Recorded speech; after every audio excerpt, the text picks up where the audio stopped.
The clink of silverware against porcelain plates filled the tense silence of our dining room. My husband Rick sat stone-faced at the head of the table, avoiding eye contact as usual these days. Bennett, his son from his first marriage, shot me an awkward smile before focusing on his meal. "So, Harper's pregnant," Bennett blurted out between bites. Rick's fork clattered against his plate. "What did you say?" His voice was low, almost a growl. Bennett shrank in his chair. Yeah. Harper's having a baby. We're, having a baby." The corners of Rick's mouth twitched downward as his face flushed crimson. I swear I could see the vein in his forehead throbbing. He opened his mouth to speak, but seemed to think better of it, shoving his chair back and storming out of the room without a word. Bennett and I sat in stunned silence, listening to Rick's stomping footsteps fade down the hallway. The loud slam of our bedroom door made me jump. "Geez, I thought he'd be happy," Bennett muttered, stabbing at his food. "Isn't that what dads want, grandkids?" I shot him a weak smile, doing my best to mask my confusion and hurt. I'm sure he's just surprised, sweetheart. Give him some time." As if this family needed any more turmoil. We'd been growing apart for months now, longer if I'm being honest with myself. The late nights at work, the tension lingering after our rare conversations. But a grandchild should have been happy news, right? After finishing my meal in silence, I gathered the dishes and headed for the kitchen. The muffled thump of something heavy hitting the wall made me pause outside our bedroom door. Rick's gravelly voice pierced the thin wood, laced with venom. "That stupid little whore. How could she let this happen?" My breath caught in my throat. Was he talking about Bennett's fiancée? "Well, there's only one way to handle this." He growled. "It'll be expensive, but that brat's not going to ruin my life." I felt the blood drain from my face as realization crept in. No, he couldn't mean what I thought. Not my husband. Not the man I loved. But as the hushed conversation carried on in harsh tones, a pit formed in my stomach. The man I trusted, the father figure to Bennett, was discussing getting rid of his own grandchild. My arms trembled as I slid to the floor, dishes clattering beside me. Tears blurred my vision, but I blinked them away with shaky breaths, steeling myself. My husband's true nature was finally revealed. This perfect family was just a facade. His facade. One I'd allowed myself to buy into despite all the warning signs. The late nights, the unexplained expenses, his explosive temper. How could I have been so blind? White-hot anger burned away my sorrow. No more. I wouldn't let this treachery continue, not while an innocent life hung in the balance. Resolved, I picked myself up off the floor, shoving the dishes aside. Let the mask drop. My husband's web of lies was unraveling. Whether Rick liked it or not, I was going to fight for this family. I didn't bother knocking before throwing open our bedroom door. Rick spun around, eyes wide like a cornered animal. "You lying, cheating bastard," I snarled, fists clenched at my sides. His expression morphed from shock to rage in an instant. "What did you call me?" "You heard me." I took a step closer, fury washing over me in waves. "I know about your affair with Harper, about how you want to get rid of Bennett's baby." A cruel smirk twisted Rick's lips. "Ah, so you finally dragged your head out of the sand." He met my glare steadily. "About damn time. How could you?" I choked out. "Your own son, your own grandchild." Rick's laughter was bone-chilling. "That little brat was a mistake, just like marrying a whiny, self-righteous shrew like you." My palms stung from the force of the slap before I even registered moving. Rick recoiled, one hand covering his reddened cheek as his eyes bored into me. "You're going to regret that," he hissed through gritted teeth. So much for the loving husband facade. This was the real Rick, a cruel, selfish monster. I should have seen it years ago, but I was too blinded by the illusion he created. Rick lunged forward, grabbing a fistful of my hair and yanking me toward him. Panic seized my chest as his alcohol-laced breath washed over my face. "Maybe I should get rid of you too," he snarled. "Put you out of your misery, like a sick dog." Hot tears sprang in my eyes, but I refused to cry, refused to show weakness. Some deep, primal part of me had awoken, filling me with a cold, bitter resolve. Rick released his grip, shoving me aside roughly. I stumbled back a few steps as he grabbed a crystal tumbler from the dresser, tossing back a mouthful of amber liquid. "What, you got nothing else to say?" He sneered, swirling the glass. "Think you can just walk all over me in my own house?" "Your house." I repeated incredulously. In case you forgot, jackass, I paid for this place with my salary, while you blew money on who knows what. Rick laughed again, deep and mocking. You naive little fool, don't act so high and mighty, like I haven't been funding your pathetic existence all these years. What are you talking about? I demanded through gritted teeth. Your clinic, your so-called mobile health unit, all that selfless savior bullshit. He took another swig, sloshing liquid over the rim. You think insurance paid for that, or your pitiful nursing wages? A cold chill swept over me as Rick's words sank in. He couldn't mean. Could he? I've been taking money from your accounts for years, paying my own way, and that little slut Harper's too. Rick shrugged nonchalantly. What, you think I actually loved you? That this was a real marriage? Every word was like a dagger in my heart. My entire life, my sense of self and worth, it had all been built on his lies and deception. In that moment, it felt like my world was crumbling all over again. It took every ounce of willpower not to completely fall apart after Rick's admission. As he ranted and raved, gulping down glass after glass of scotch, I bit my tongue until I tasted blood. Getting hysterical would only give him more satisfaction. No, I needed to stay calm. Focused. Start gathering the evidence to take this bastard down. The moment Rick passed out in a drunken stupor, I crept out of the room and down the hall to the study. My hands trembled as I fired up his computer, locating his account files with shaking breaths. Line after line of withdrawals and transfers leapt off the screen, each one like a slap in the face. Tens of thousands siphoned from my savings and retirement over the years, all to fund Rick's sham of a life. Tears stung my eyes, but I blinked them away furiously, clenching my jaw. He would pay for this. I would make sure of it. Images and documents scattered across the desktop caught my eye.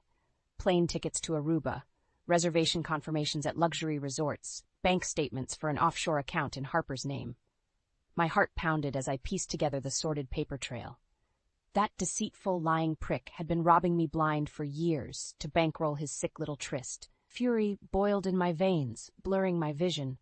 How many times had he taken that whore on lavish getaways while I slaved away extra shifts at the hospital just to keep our heads above water? The urge to upend Rick's desk in a fit of rage nearly overwhelmed me. But no, I needed to be smart about this. Methodical.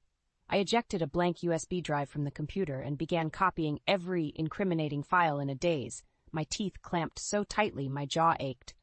You're finished, I vowed under my battered breath as the files transferred one by one. I'll make you pay if it's the last thing I do. First, I needed help, a level head to guide me through dismantling Rick's lies and bringing him down legally. I couldn't trust the dimwits in the local police force as far as I could throw them.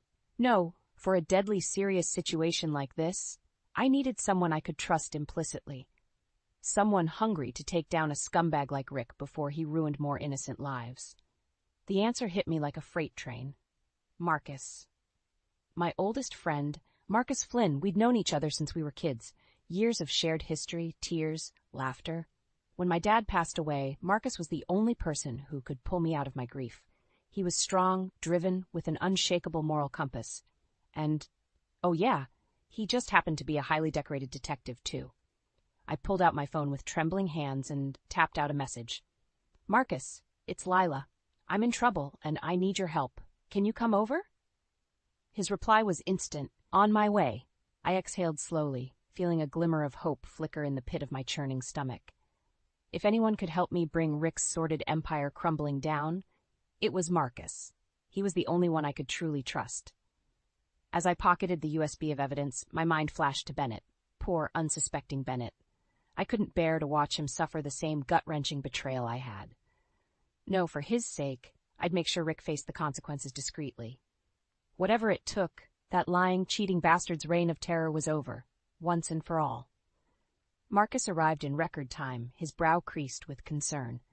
Before he could even open his mouth, I ushered him inside and down the hall to the study, my heart thudding. What's going on, Lila? He asked quietly as I shut the door behind us. You look like you've seen a ghost. I drew a shaky breath, mustering what little composure I had left. Rick has been lying to me, for years. Marcus's eyes narrowed, but he remained silent, waiting for me to continue. With trembling hands, I unspooled every sordid detail. Rick's affair with Bennett's fiancée Harper, his plans to force an abortion, the money trail of theft and deception. By the time I finally trailed off, Marcus's jaw was tightly clenched, a muscle twitching. "That lying, cheating son of a bitch," he muttered through gritted teeth. He met my gaze, his expression softening slightly. "I'm so sorry, Lila. You didn't deserve any of this." I shook my head mutely, too drained to muster a response. After taking the USB drive from my outstretched hand, Marcus began scrolling through the files, his frown deepening with each piece of damning evidence. "We've got him dead to rights," Marcus finally said, looking up at me intently. "Between the money trail, the travel records, Harper's testimony, I can take this scumbag down." I felt a rush of relief, quickly quashed by a nagging thought. But what about Bennett? This would destroy him. He's going to find out the truth eventually. Marcus's jaw tightened. "Better he hears it from you in a controlled setting." "No." The word burst forth before I could rein it in. "I can't put him through that hell, Marcus." "Not yet." Marcus opened his mouth to protest, but I cut him off with a pleading look. "Please, let me handle this my own way, at least at first, for his sake." He eyed me carefully for a long moment before giving a curt nod. "All right, we'll play it your way initially. What did you have in mind?" I chewed my lip, wheels turning. "We need Harper to testify? Get her on our side?" I trailed off, pondering our next move. "Leave that to me," Marcus said grimly. "I know just how to make her sing like a canary." I suppressed a shudder, not wanting to dwell on what that entailed. As despicable as Harper's actions were, the thought of her enduring the same torment I had made my stomach churn. An idea sparked in my mind, rapidly taking shape. If we can get her on board, turn her against Rick with hard evidence, we could take him down without implicating Bennett at all. Make it seem like we're just going after Rick for the financial crimes. Marcus considered this for a moment before giving a curt nod of agreement. "Could work. I'll take care of Harper, get her on our side officially. And I'll keep up appearances for now," I said with an air of resolve. "Let Rick go on thinking everything is normal until we can move in for the checkmate." A grim smile tugged at the corner of Marcus's mouth. "Like taking a scalpel to a tumor. Precise and calculating. I like it." His words lit a fire in my belly, burning away the last of my fear and dread over the situation. Marcus was right.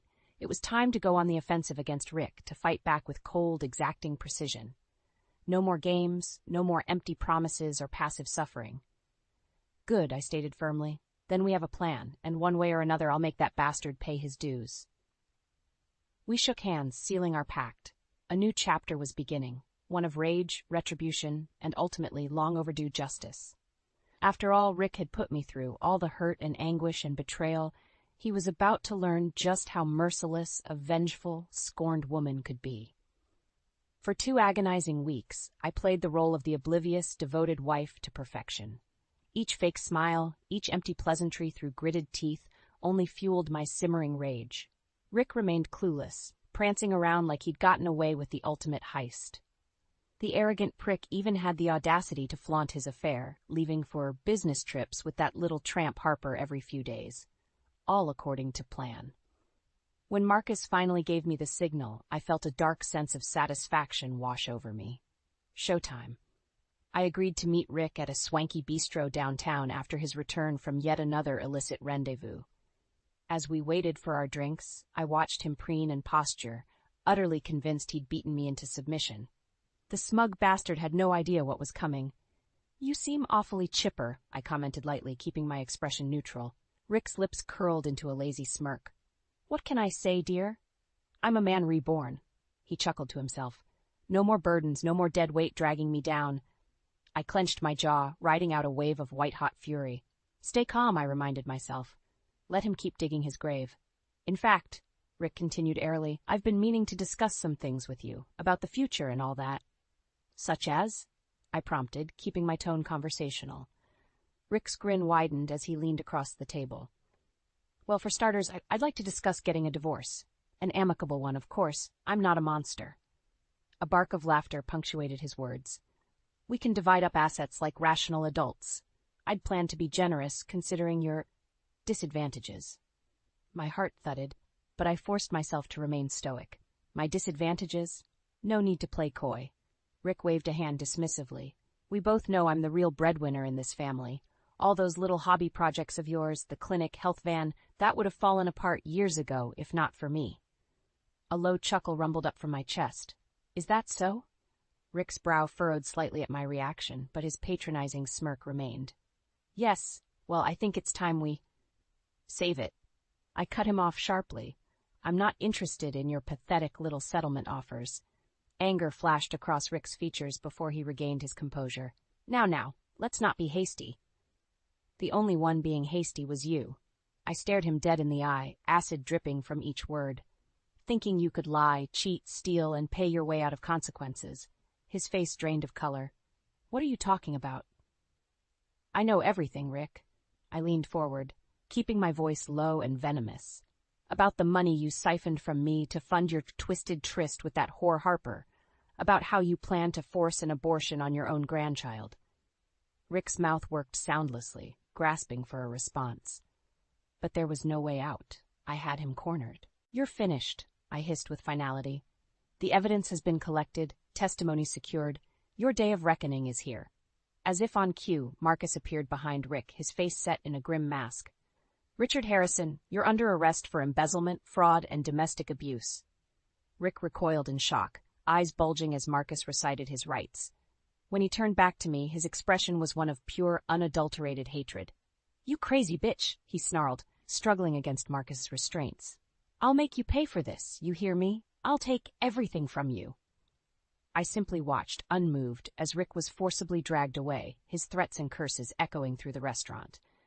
As the doors swung shut behind him, a wave of something I hadn't felt in years washed over me. Peace. There would still be messiness. Lawyers, divorce proceedings, uprooting my life yet again.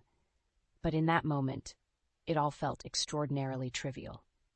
Rick's reign of terror and deception was over. Justice, sweet justice, had been served. And I, the meek, downtrodden wife he'd so mercilessly trampled, I was the one who'd brought him to his knees. All the pain, the betrayal, the sleepless nights of torment. In the end, it had all been worth it to witness the bastard's downfall. My phoenix moment had arrived. The courthouse was packed to the rafters, a veritable media circus, thanks to the lurid details of Rick's crimes being leaked. I spotted more than a few familiar faces from the neighborhood gawking shamelessly. So much for discretion. Rick himself looked ashen and haggard, a shadow of his former pompous self. His gaze skittered away from mine as I took my seat in the front row, back ramrod straight. Let him feel the weight of the community's disdain. He deserves that and more. Marcus squeezed my shoulder reassuringly as the bailiff called the room to order. Stay strong, he murmured. I gave an imperceptible nod, drawing in a stealing breath. After all the lies, the betrayal and torment, it was time to watch Rick's world crumble. One by one, the witnesses took the stand. Financial advisors, private investigators, even a few of Rick's former business associates. Their damning testimonies painted a lurid portrait of greed, manipulation, and wanton treachery. The sheer scope of Rick's depravity made my head spin. It came as no surprise when he was found guilty on all charges: embezzlement, fraud, domestic abuse. And yet, a vindictive part of me still savored the way the blood drained from his face as the verdict was read. I was up next, bracing myself as I took the stand. Up close, Rick's eyes were sunken, rimmed with dark circles, the eyes of a man already defeated. But still, that same toxic arrogance simmered behind his glare as our eyes met, a silent promise of vengeance if I dared speak out against him. Mrs. Harrison, the prosecutor prompted gently, in your own words, can you describe your relationship with the defendant? A bitter chuckle escaped my lips before I could restrain it.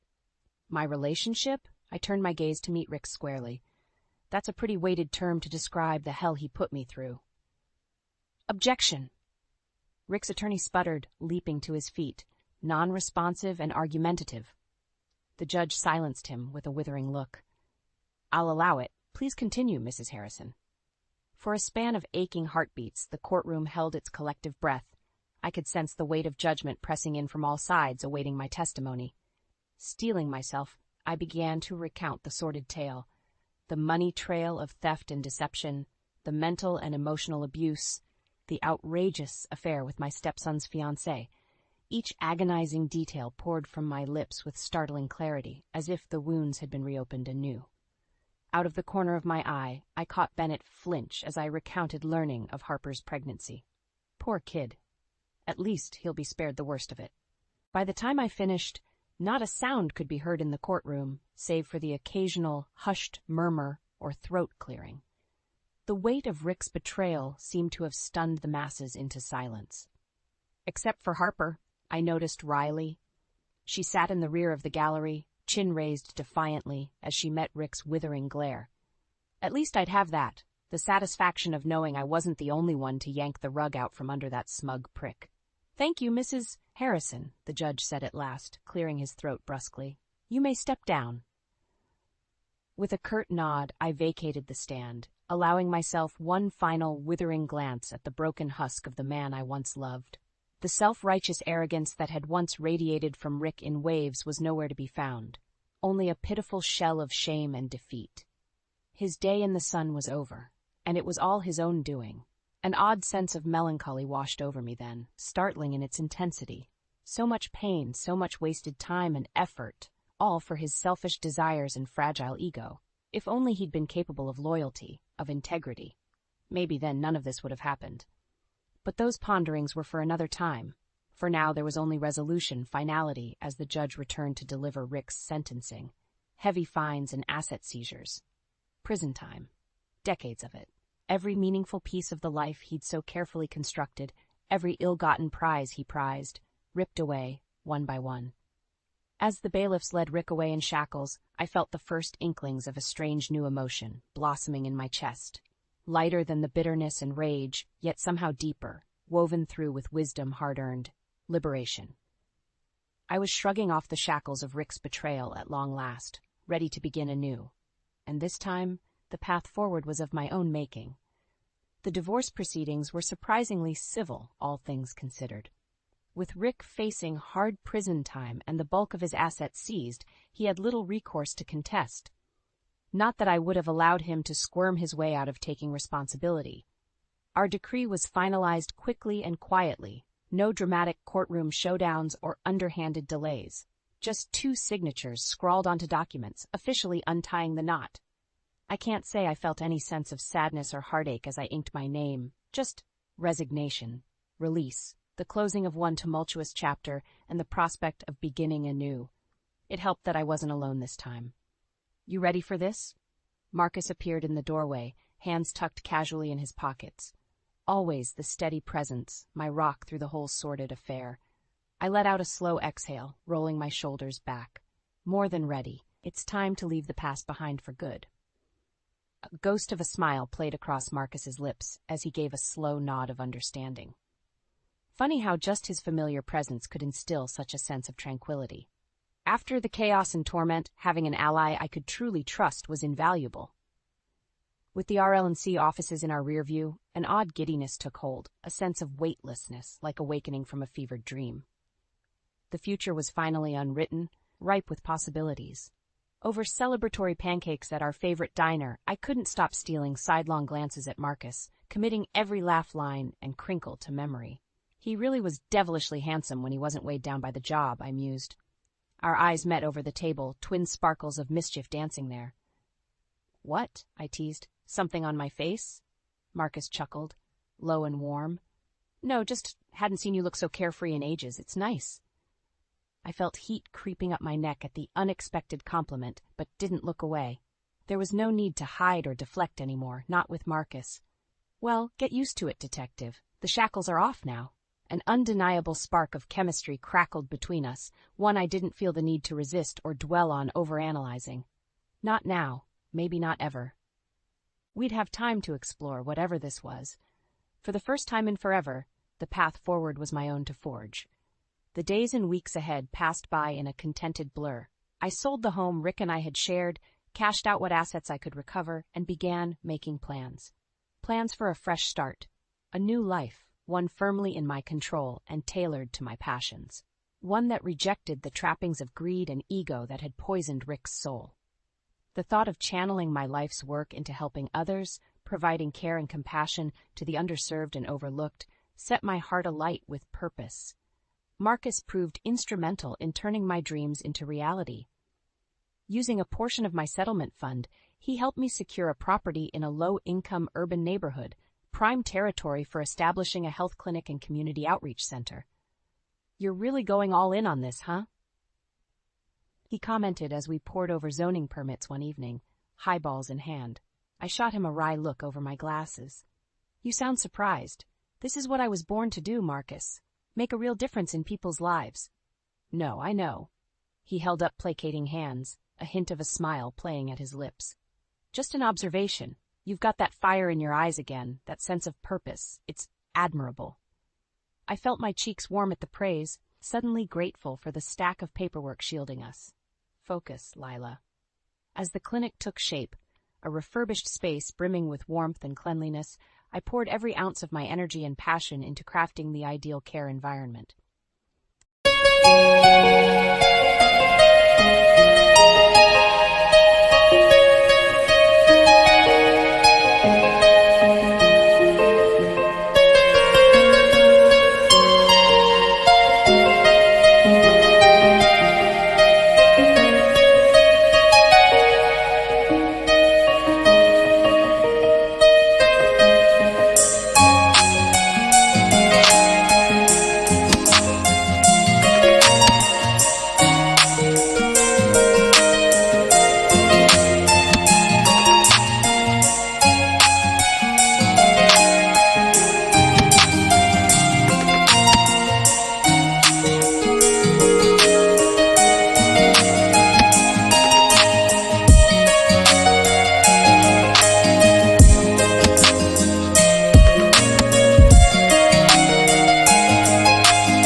spacious examination rooms, a welcoming reception area, even a small playroom for the kids. The grand opening was a modest local affair, but one that filled me with immense pride nonetheless. Watching those first few families trickle in, faces alight with wonder and relief at having access to affordable health care, it made all the pain and turmoil feel worth it. From the depths of rock bottom, I'd forged an incredible new path, one centered on healing, compassion, and investing in my community. This sense of purpose, this drive to make the world just a little bit better, it was an intoxicating feeling. As I surveyed the bustling clinic, Marcus appeared at my side, eyes shining with what looked like pride. "You pulled it off," he murmured, giving my arm an affectionate squeeze. "You really did it, Lila. Made something incredible out of the ashes." Our gazes locked, and I knew in that moment with crystalline clarity, this journey of rebirth and redemption was just the beginning. Whatever came next, Marcus would be by my side, walking the path alongside me. I could feel it in my bones. Which is why, when our lips met in a lingering, soulful kiss, it felt more right than anything else in this crazy world. A new chapter was finally beginning, and I had never felt more hopeful or alive. The months following Rick's sentencing passed in a whirlwind of personal and professional triumphs. My clinic took off in ways I'd only dreamed, becoming a vital community resource seemingly overnight. On the home front, things with Marcus progressed at a simmering yet steady pace. We'd fallen into an unspoken rhythm, often spending nights together without needing to put lofty labels on it. Whatever this thing between us was, we were content to let it unfurl organically, which made his unexpected question one lazy Sunday morning all the more rattling. "Have you given any thought to expanding?" Marcus murmured, idly tracing patterns over my bare back. "You know, broadening your clinic's reach? Maybe a mobile health van or something?" I rolled over to face him, brows raised. "You're joking, right? Those cost a fortune to get off the ground, not to mention operational costs." Marcus simply grinned that maddening, lopsided grin. "Well, lucky for you, I happen to know someone who has access to a pretty sizable fund." My heart stuttered in my chest as the implication sank in. The restitution money from Rick. He gave a casual shrug, eyes sparkling. "You did put a sizable dent in that asshole's pockets. May as well use some of that ill-gotten gain to do some good in the world, right?" I worried my lower lip, momentarily transported back to those first hazy dreams of providing healthcare to the underserved masses. A mobile clinic to reach those unable to make it to my brick-and-mortar location could be a game-changer. But utilizing Rick's money, even by proxy, to make it happen. Something about that felt distastefully full circle. "Marcus, I don't know," I sighed, raking my fingers through my hair. "Logistically, it could work, but using that dirty money—" I trailed off, actively regretting bringing my morale hang-ups into the bedroom. To my surprise, he reached out to still my hand, giving it a reassuring squeeze. "Hey, none of that," he chided gently. "You're not using anything ill-gotten. That prick owed a debt, and this is your way of collecting on it, by doing some good in the world on his dime." I opened my mouth to protest further, but Marcus shook his head firmly. He can sit in that concrete shithole and stew for the rest of his days. This is you rising above it all, Lila, being the better person and focusing on what really matters. My breath hitched at the sudden intensity blazing in his eyes. In that moment, I would have agreed to damn near anything Marcus proposed, legal or not. Which is how, over the following weeks, I found myself diving headlong into developing a fully licensed, state-of-the-art mobile health initiative, funded entirely through Marcus's deft finagling with Rick's remaining assets, all while keeping my own hands relatively clean. The launch event for the inaugural Hope Mobile was a media spectacle.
that still makes me chuckle in hindsight.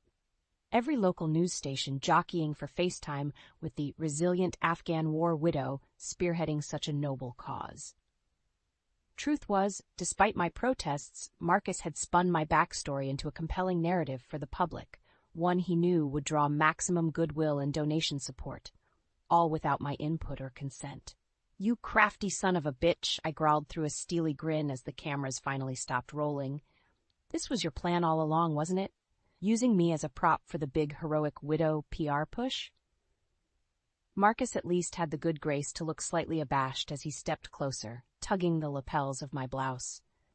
"Would you have let me pitch the funding request for the van any other way?" he countered, lips quirking upwards. I opened my mouth to argue, but quickly clamped it shut, thinking better of it. He had me there. If Marcus came at me with a straightforward, take the dirty money approach, I likely would have balked purely on principle, spinning it into a noble, inspirational story of overcoming tragedy and aiding the underserved, however. Well, he knew I wouldn't be able to resist that particular pull on my heartstrings. "You're lucky I love you," I grumbled half-heartedly, delivering a light smack to his chest. Marcus simply grinned wider, hauling me into a searing kiss that emptied what few qualms still lingered from my mind. Damn it, if he didn't render me utterly helpless with that stupid, cocksure grin. In the end, amidst the endless flurry of media appearances, interview requests, and new patient inquiries, only one moment stood out with crystal clarity. The expression of awestruck disbelief on Bennett's face as I presented him with the mobile clinic's operational keys during our first official family visit. This is beyond incredible," he stammered, eyes shining with unshed tears. "You're really going to be bringing healthcare to the people? Serving the underserved?" I simply smiled, giving his shoulder an encouraging squeeze. "Your father's misdeeds inadvertently made this all possible. I figured it was only right to use that poisoned fruit to grow something positive, something truly impactful." Bennett exhaled a quavering breath, his eyes speaking volumes. After the shock and devastation he'd endured with Harper's betrayal and Rick's stunning fall from grace, finally witnessing some good manifested from that anguish seemed to lift a great weight. As he silently pulled me into a fierce hug, unspoken understanding and gratitude flowing between us, I knew in my soul that the long, painful road had finally reached its destination. Out of the darkness and into the light, Rick's wrath had only forged me into a better, more driven version of myself. Justice had been served, yes, but something even sweeter had blossomed in its wake: redemption.